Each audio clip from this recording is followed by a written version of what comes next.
Imagine a group of young adventure seekers lured by the promise of exploring a mysterious, little-known cave nestled deep in the Utah wilderness. What could possibly go wrong, right? Well, on one fateful night in August 2005, a group of 5 friends ventured into the treacherous depths of the so-called Cave of Death, and only one of them would emerge alive. This is the chilling tale of the Gollum Cave tragedy, a horrific incident that shook the local community and served as a sobering lesson about the perils that can lurk in even the most seemingly innocuous of environments. Join me as we delve into the fatal breakdown of this ill-fated expedition, uncovering the deadly dangers that claimed the lives of 4 vibrant young people in the span of just 15 feet. But before we continue, we would like you guys to subscribe to the channel, like this video, and hit the notification bell icon so you don't miss out on any amazing and entertaining content.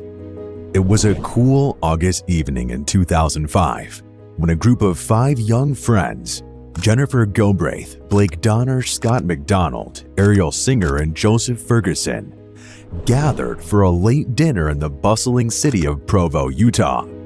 As they savored their meal and engaged in casual conversation, the topic inevitably turned to a subject that had long piqued their collective curiosity: the mysterious and ominously named Cave of Death, nestled on the nearby slopes of Y Mountain. This foreboding cave had been the source of much speculation and fascination among the local student population, particularly those attending nearby Brigham Young University. Just a year prior, 2 experienced cavers had ventured into the depths of this subterranean labyrinth, fully surveying its confines and emerging with a rather uninviting description.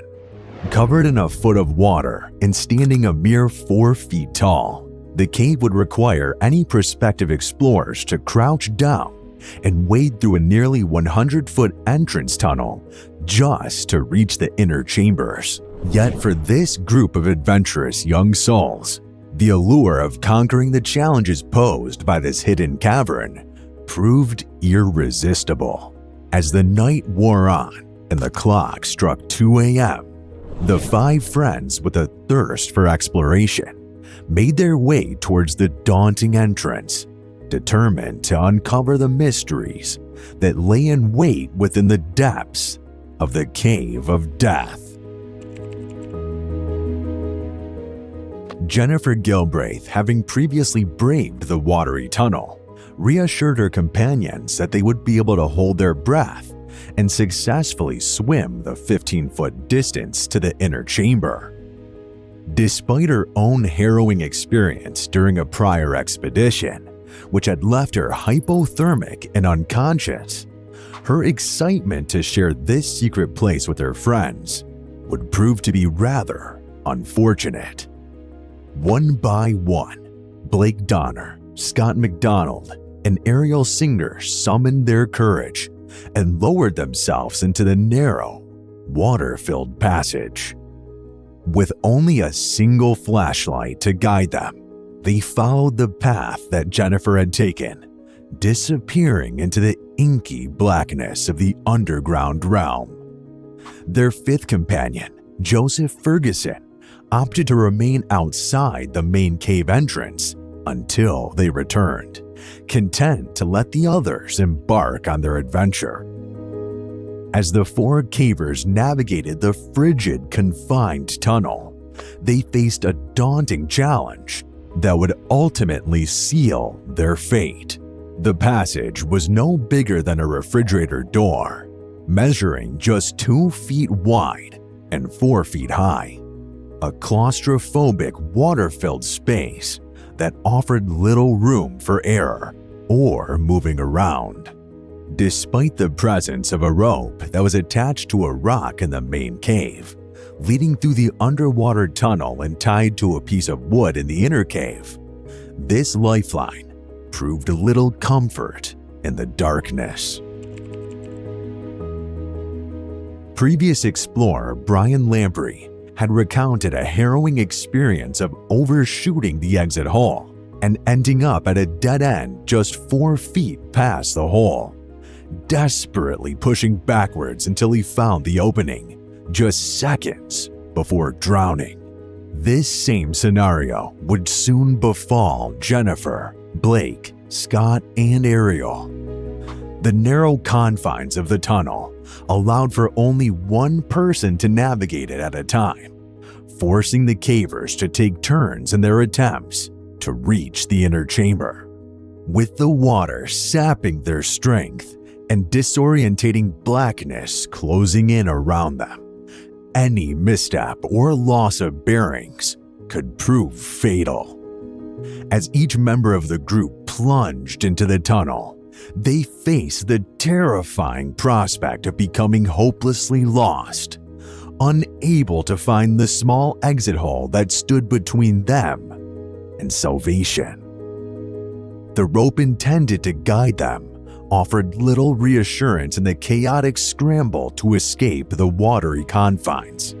The cavers were quite literally swimming for their lives, with the ever-present threat of a watery grave looming over them. After the harrowing journey through the tunnel, the cavers finally emerged into a small cave, just 15 feet from the entrance.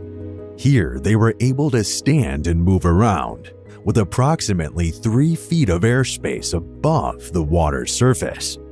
However, this pocket of air would prove to be anything but safe, as the air in this inner chamber was anything but breathable.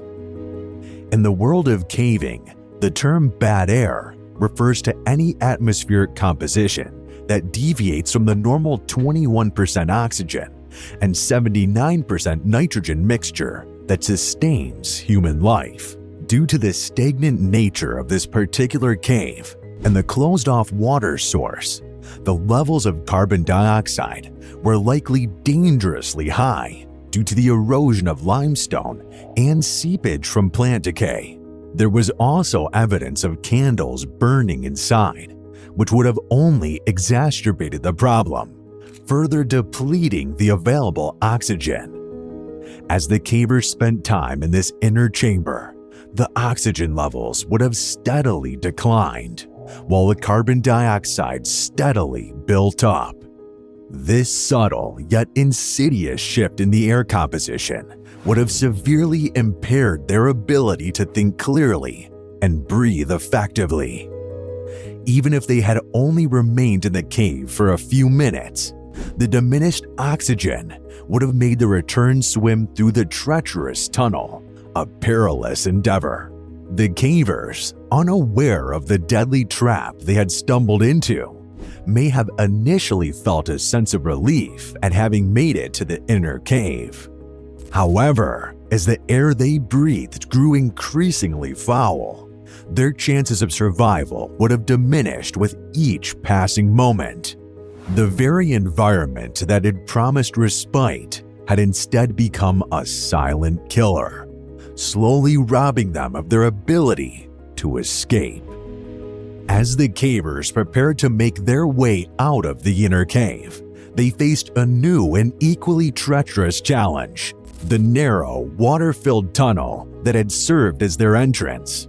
With only one person able to traverse the confines of this passage at a time, the four friends were thrust into a frantic race against the relentless clock, their oxygen supply becoming their greatest adversary. Jennifer Gilbraith, having been the first to enter the cave, was now the first to attempt the return swim. But in her diminished state, the effects of the deadly air was taking its toll. She was unable to locate the exit hole before her lungs cried out for a breath that would never come. After waiting for 30 to 60 seconds, Ariel followed close behind. She desperately pushed forward, her mind perhaps not even registering the fact that her friend had already succumbed and now floated lifelessly in the water. The scene that greeted Blake Donner as he entered the tunnel and encountered the two girls drifting motionlessly must have been utterly disorientating. Unsure of which way to go, his very survival instinct kicking into overdrive, he would have been completely at the mercy of the unforgiving environment. And as for the final caver, Scott McDonald, he may have lost consciousness altogether, the oxygen-deprived air proving too much for his body to overcome. The narrow confines of the passage allowed for no more than one person to traverse it at a time, forcing the cavers into a frantic and ultimately futile race against the clock. With each passing second, their ability to think clearly and act decisively would have diminished, the lack of oxygen wreaking havoc on their cognitive functions. The tunnel, which had initially seemed like a manageable obstacle, had now become a deadly trap, snatching away their hopes of escape, one by one. As the minutes ticked by and the cavers failed to emerge from the cave, their friend Joseph Ferguson grew increasingly anxious. Finally, at 6:25 a.m., he made the fateful decision to call for help, summoning the rescue crews to the scene of the unfolding tragedy. Springing into action, the responders immediately began the daunting task of pumping air into the cave and lowering the water level, desperate to create an airspace that might allow for the survival of the trapped cavers. But tragically, their heroic efforts would prove to be in vain. The first body they discovered was that of Jennifer Gilbraith, floating just inside the treacherous tunnel. After pumping air for another hour, the other three, Ariel, Blake, and Scott, were found together, their lifeless forms facing the exit of the tunnel, having succumbed to the deadly air that had claimed their lives. These four young adventurers, full of life and promise, had ventured into the depths of the earth, only to be snuffed out by the very environment they had sought to explore. As the teams recovered the bodies and brought them to the surface, a pall of sorrow and disbelief hung heavy over the scene. The promise of exploration and camaraderie had given way to the harsh realities of the natural world, a sobering lesson in the fragility of human existence and the importance of respecting the dangers that lie beneath the surface.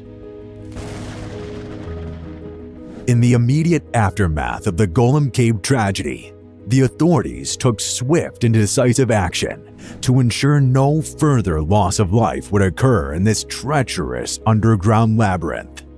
The entrance to the cave was promptly sealed with concrete, effectively closing off access and preventing any future adventurers from meeting a similarly grim fate. The parents and loved ones of the four young victims were left to grapple with the unimaginable grief of losing their children, spouses, and friends in such a sudden and devastating manner.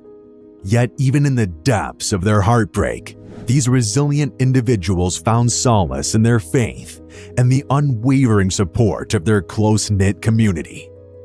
Jennifer Gilbraith's father, Chris, expressed the sentiment that his daughter was now being welcomed by her departed grandparents, finding comfort in the belief that she was not alone in the afterlife.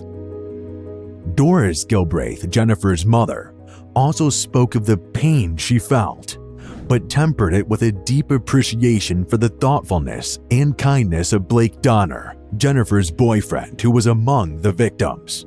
As the dust settled and the initial shock began to wane, the Gollum Cave tragedy stood as a stark and sobering reminder of the dangers that can lurk in even the most seemingly innocuous of environments. This harrowing incident underscored the vital importance of proper preparation, extensive knowledge, and deep respect for the natural world around us. While the thrill of exploration is undeniable, it must be tempered with unwavering caution, extensive preparation, and a deep understanding of the environments we seek to conquer. So, what can we learn from the Gollum cave incident? How can we ensure that no other lives are lost to the lure of the great unknown? Share your thoughts and insights in the comments below. And if you found this story as captivating as I did, be sure to hit that subscribe button and turn on the notification bell to stay up to date on more edge-of-your-seat tales from the great Mother Nature.